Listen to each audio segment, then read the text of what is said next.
বন্ধুরা, এটা গোপুর ওপরের অংশটা এটা গলা দিয়ে গলিয়ে দিতে হবে। তো এইটা আমি জুড়ে নিজের হাতে চিরুনি সেলাই করে তৈরি করেছি বন্ধুরা। এটা ঠিক মিডিল পোর্শনে আমি এইভাবে সেলাই করে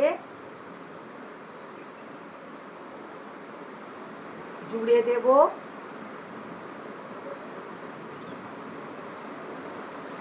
দেখো বন্ধুরা,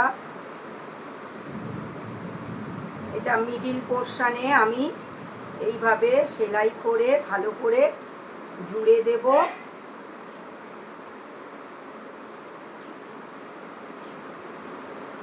এটা আমি টুকরো কাপড় দিয়ে বানিয়েছি বন্ধুরা। এটা তোমাদের পছন্দ হলে আমি বানিয়ে দেব।